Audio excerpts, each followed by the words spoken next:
My neighbors secretly replaced our family dog with a stranger. I still get chills thinking about it. Our neighbors did something so disturbing I still can't fully understand it. They didn't steal our things. They didn't break into our house. They replaced our dog. For weeks, we lived with a stranger pretending to be our beloved Max, until the truth clawed its way out in the most heartbreaking way possible. My name's Laura, and I've lived in the same quiet cul-de-sac for nearly 10 years. It's the kind of neighborhood where everyone waves when they pass, lawns stay trimmed, and the biggest drama used to be whose recycling bin blew into the street on windy days. I live with my husband Ethan and our 2 kids, Lily, who's 10, and Ben, who just turned 7, but honestly, the heartbeat of our home wasn't one of us. It was Max, our golden retriever. Max was different. Not just a good boy. He was the kind of dog that felt like he understood you. He'd curl up beside me on the couch when I cried after losing my dad, or nudge the kids' backpacks each morning as if reminding them not to forget their lunches. He had a small white patch near his left ear, his little birthmark. His fur smelled faintly of grass and sunshine, and his tail always wagged with this steady rhythm, like a metronome of love. Our neighbors, Greg and Monica, lived 2 houses down. They were a friendly couple in their early 40s, no kids, always offering help.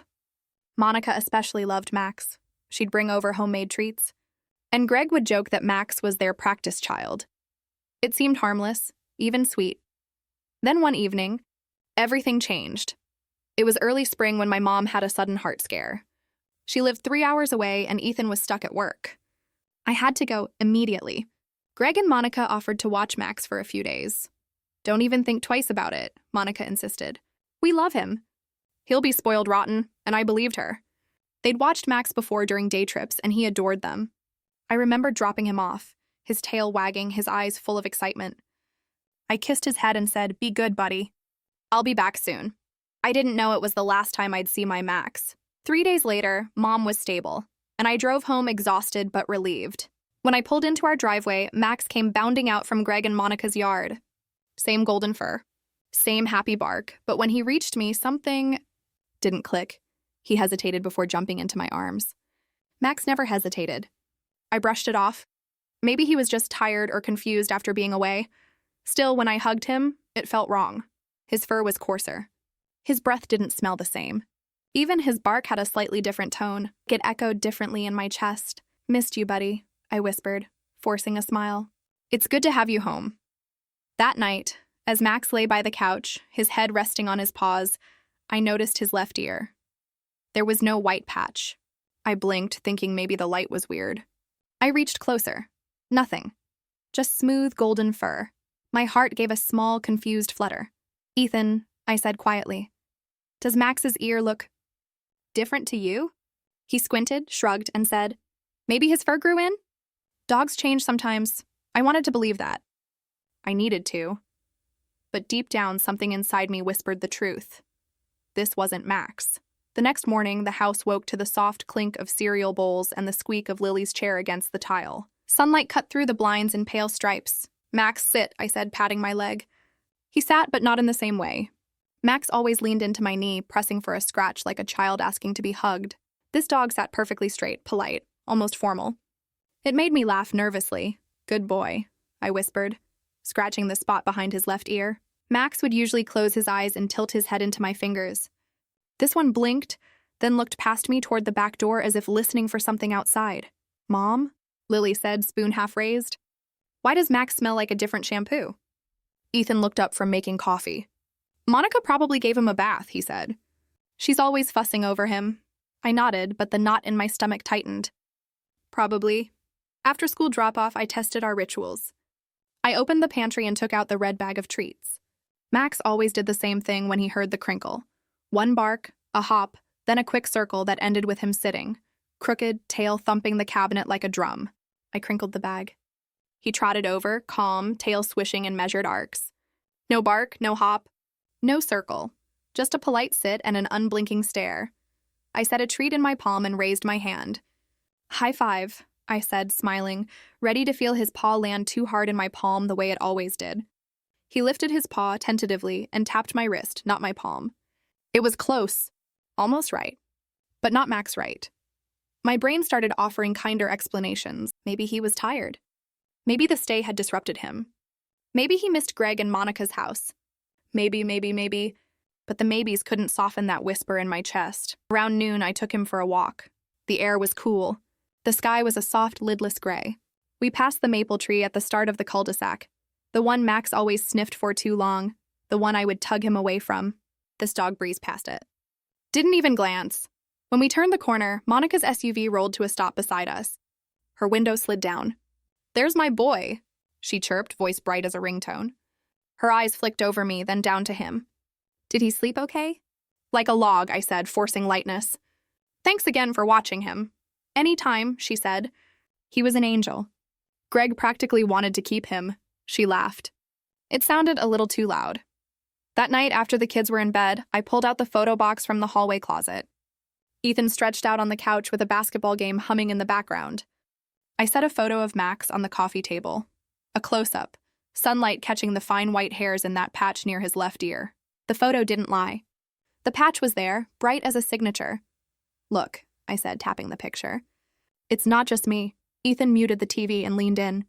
His brow folded. "Huh?" he said. "Okay, I see it in the photo. But hair changes as they age?"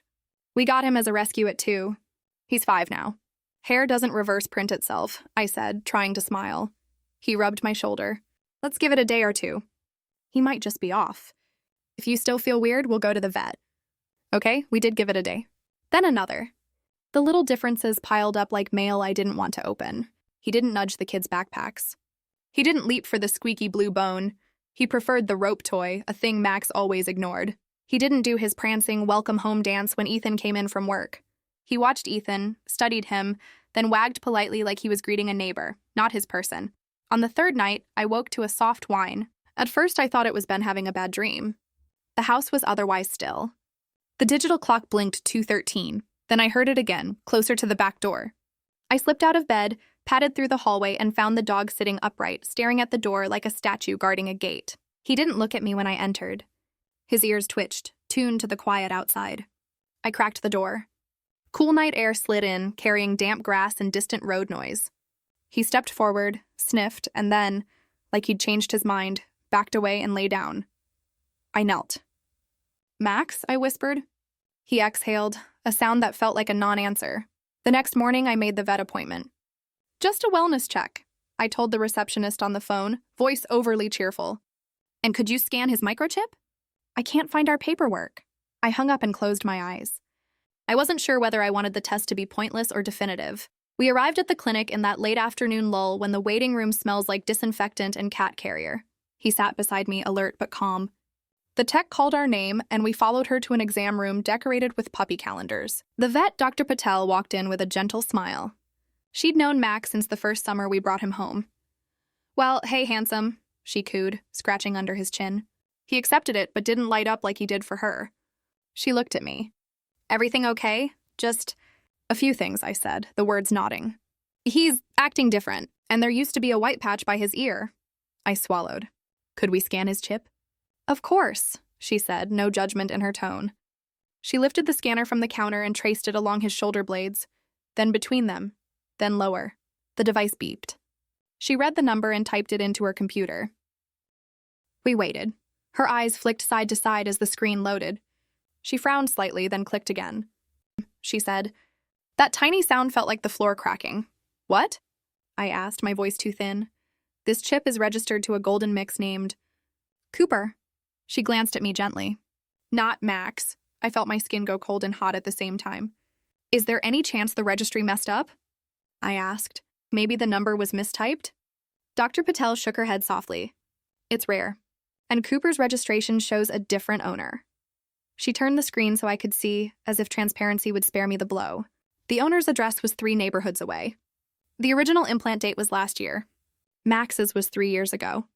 I stared at the screen until the numbers blurred.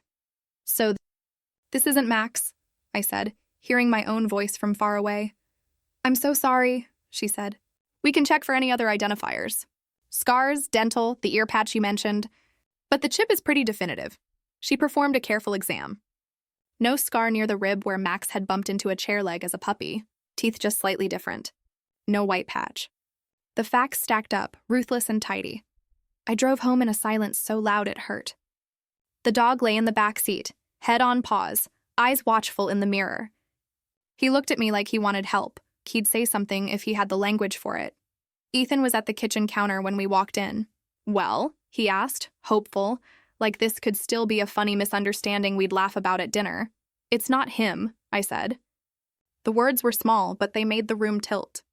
"The microchip. It's a different dog." Ethan closed his eyes, pinched the bridge of his nose, then opened them again. His face set into a calm I recognized. "The kind you wear when your kids are in the next room," he said, steadying his voice. "Okay, we're going to figure this out." We called the kids into the living room. I didn't want to shatter their hearts, but I also couldn't lie. "Sweethearts," I said, kneeling, "the vet says this might not be our Max." Lily's face crumpled. "What do you mean, might?" Ben hugged the dog, who pressed against him protectively. "But he is Max," Ben insisted, eyes flashing. "He came home." "I know," I whispered, stroking his hair. "I know." After we tucked them in, Ethan and I sat at the table, the low kitchen light making shadows on the wood. "We have to talk to Greg and Monica," he said. "Now." We walked down the cul-de-sac hand in hand like we were stepping into cold water. Their porch light was on. Monica opened the door, smile already in place. "Hey, neighbors," she sang. "Want to come in?" "We need to talk about Max," I said. Her smile faltered. She said lightly, stepping aside. Greg was on the couch, laptop open. He closed it when he saw us. "Everything all right?" "The vet says the dog we brought home isn't Max," Ethan said, voice even. Different microchip. Different markings. Silence fell like a curtain. Greg's jaw flexed. Monica's eyes darted once, quick, toward Greg. Then she laughed, light and breathless. "Oh gosh, those chips get mixed up all the time." "They don't," I said. My hands were shaking. "Where is our dog?" Greg stood slowly, palms half raised like a referee. "Let's not jump to, where is he?" My voice surprised me. It had a cliff edge I didn't know I had. Monica's eyes shimmered. "Laura," she said softly, "you know how much we love Max. We would never hurt him." "Hurt him?" "I asked you to watch him for 3 days." Greg exhaled through his nose. "We found him digging under the fence the second night," he said. "We think he got out." "We looked everywhere," he spread his hands. We panicked. "We knew the kids." I stepped back as if the floor had moved. "So you replaced him?" "It wasn't like that," he said quickly. "We were going to tell you. We wanted to find him first. Where did you get this dog?" Ethan asked. With a tightness in his jaw I recognized from the rare times I'd seen him truly angry. Monica's voice dropped. "A local rescue." They had a golden mix who looked just like Max. "We thought—" Her voice broke. "We thought if we could find Max in a day or two, you'd never have to know. We didn't want to break the kids' hearts unless we had to." "Do you hear yourself?" I said. "You lied to our family. You brought a different dog into our house and called him by our dog's name." Greg's eyes shone with something, regret, maybe, or fear of what was coming. "We made a mistake," he said, which felt like calling a storm a drizzle. I held his gaze. "When exactly did he get out?" "The second night," he said. "Around midnight." "And you didn't call us," I said. "Not a question. We thought we could fix it before you got back," Monica whispered. "We didn't want to stress you while your mom—" I shook my head. Words felt too small for the gap between what they'd done and what a neighbor should do. "Do you have any idea where he might have gone?" Ethan asked, practical even in pain. "Any direction? Any sighting?" Greg swallowed. "We put up posts. Called shelters. No one has seen him." I stared at the framed photo on their side table, a vacation beach shot of them smiling into sun. My eyes burned. "We're leaving," I said. "And we're taking this dog home. Tomorrow we're contacting the rescue, the shelters, everyone. And you—" I looked at them both. "Will help us. Every hour you can spare. Every call. Every doorbell," Monica nodded, tears spilling. Greg nodded too, jaw tight. We walked out without saying goodbye. The night air felt colder than before. On the way back, the quiet between me and Ethan had weight. Porch lights glowed like watchful eyes. Somewhere a car door thumped. A dog barked, distant and sharp, and my heart leapt the way it always leapt when I thought I heard Max, then fell. Back home, I sat on the floor next to the dog, Cooper, apparently, who laid his head on my knee like he'd been waiting his whole life to trust someone.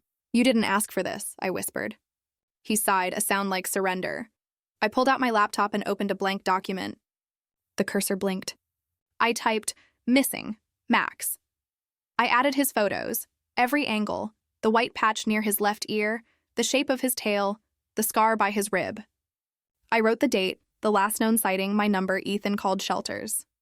I posted in community groups, tagged neighbors, messaged friends of friends. My phone started pinging with little blips of hope. We'll share. So sorry. Saw a golden near Elm? Not sure. And then with the practical kindness of strangers, check the ravine. Leave a worn shirt outside. Shake his food bowl at dusk. At midnight, I crept to the back door again. The dog got up and followed, sitting like a sentinel. We stood together on the porch, the night wrapped around us like a blanket too thin for the cold. I set one of Ethan's old t-shirts on the step outside and whispered to the darkness, "Come home, buddy, please." The wind moved through the trees. A leaf skittered across the patio. Somewhere, a branch snapped. My phone vibrated in my hand, a new message. I looked down, it was from an unknown number.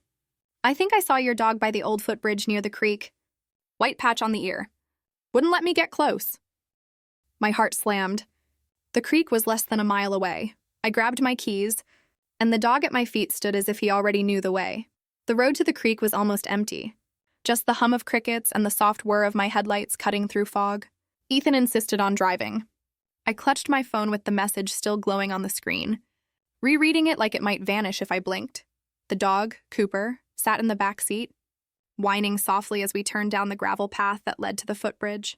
My pulse raced with every bump in the road. What if it really was him? What if Max was right there waiting? We parked near the trees and stepped out into the damp night. The air smelled of mud and wet leaves. Somewhere ahead, the creek murmured softly. I called out into the dark, "Max! Max, it's me, buddy." My voice echoed, small and hopeful. Cooper barked once, a sharp, clear bark, and strained against the leash, pulling us forward. My flashlight beam danced over roots and stones, finally landing on a shape near the bridge, golden fur glinting under the moonlight. "Max?" I whispered. The figure lifted its head. My breath caught. The white patch on his ear gleamed like a signal in the dark. He took one hesitant step forward, then bolted into the trees. "Wait!" I yelled, sprinting after him. Branches clawed at my jacket. The world blurred. I caught glimpses of movement, gold flashing between tree trunks. I could hear my own heartbeat, thunder in my ears. Ethan called behind me, "Laura, stop. You'll fall." But I couldn't stop. Not after everything. I reached the edge of the creek bank, mud slipping beneath my shoes. My flashlight beam trembled across the water, and there he was. On the other side. Tail low, body trembling, eyes wide and uncertain. But unmistakably Max. "Hey, buddy," I said, voice breaking. "It's me." "It's Mom." He tilted his head the way he used to when he didn't understand a word but wanted to. The moment stretched, full of silence and breath and hope. Then he took a step closer, sniffing the air. His paw slipped into the mud. He whimpered. Behind me, Cooper barked again, low, gentle, coaxing. Max's ears twitched. For a long second, the two dogs looked at each other across the creek, mirror images divided by water and circumstance. "Come on, boy," I whispered. "Come home!" And then, with a sudden burst, Max leapt into the creek, splashing through water that came up to his chest, scrambling up the bank toward me. I dropped to my knees as he reached me, soaked and shivering, and threw my arms around him. He smelled like wet fur and wild grass, and every memory I'd been missing. Ethan was there in an instant, kneeling beside us, laughing and crying at the same time. "You found him," he said, voice thick. "You actually found him."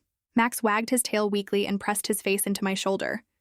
Cooper came closer, sniffed, and licked Max's ear gently, as if even he understood that this was the reunion we'd all been waiting for. The vet confirmed it the next morning. Same microchip, same scar, same everything. Our Max was home. The relief washed over me so hard it almost hurt. The kids came running out of their rooms when they heard his bark.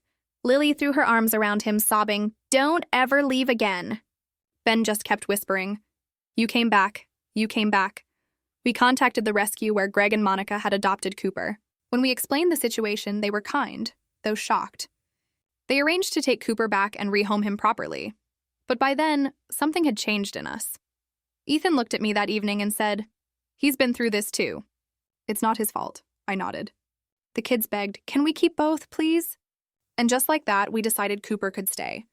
Our family was bigger now, messier, louder, but somehow right. Greg and Monica came by a week later. Their faces were pale, contrite. Greg held a folder with shelter reports and flyers they'd printed during the search. "We're so sorry," he said quietly. "It was never about deception. We were scared. We thought we could fix it before you found out." I wanted to be angry. Part of me still was. But another part had seen enough pain to understand that guilt was its own punishment. "You should have trusted us," I said. "We could have searched together." "You didn't have to lie," Monica nodded, tears spilling freely. "You're right. We learned that the hard way. We accepted their apology, though the trust would take time to rebuild." The cul-de-sac returned to normal eventually, people waving from driveways, kids riding bikes, but something fundamental had shifted in how we all saw each other. We knew now how thin the line was between kindness and control, between help and harm. In the weeks that followed, I noticed the strangest thing. Max and Cooper became inseparable. They ate together, slept side by side, even barked at the mailman in perfect unison. It was as if the universe had stitched a crack in our lives with a new thread. Sometimes, late at night, I'd sit on the porch with both of them at my feet. The stars would be bright, the air cool, and I'd think about how easily trust can be broken, and how fiercely it can be rebuilt. I learned that love doesn't just mean loyalty. It means truth. That even when people's intentions seem good, deception poisons everything it touches. But forgiveness, carefully given, can heal things you thought were beyond repair. Our story spread through the neighborhood, and before long, people started reaching out. Someone organized a community pet safety workshop. The local vet offered free microchip checks for anyone who wanted them. What had started as betrayal turned into awareness, into something that might keep other families from feeling what we did. One evening, Lily asked me, "Mom, do you still think about what happened?" I smiled, watching the two dogs chase each other through the yard, golden fur and laughter tangled in the sunset. "I do," I said. "But now I think about how it ended, not how it began. Because even though we'd been deceived, even though we'd lost trust, we'd also found something deeper, the power of honesty, community and second chances, and sometimes, when Max curls up beside me, his head on my lap, and Cooper lies nearby with one paw resting over Max's, I feel this quiet gratitude. For both of them. For what we lost. For what we found again. When trust breaks, truth is the only bridge strong enough to rebuild it. And sometimes, life gives you two dogs to remind you that even after loss, love has room to grow. So what would you have done in my place? Would you forgive the neighbors or cut them out completely? Let me know in the comments below. And don't forget to like, share, and subscribe for more real stories like this one.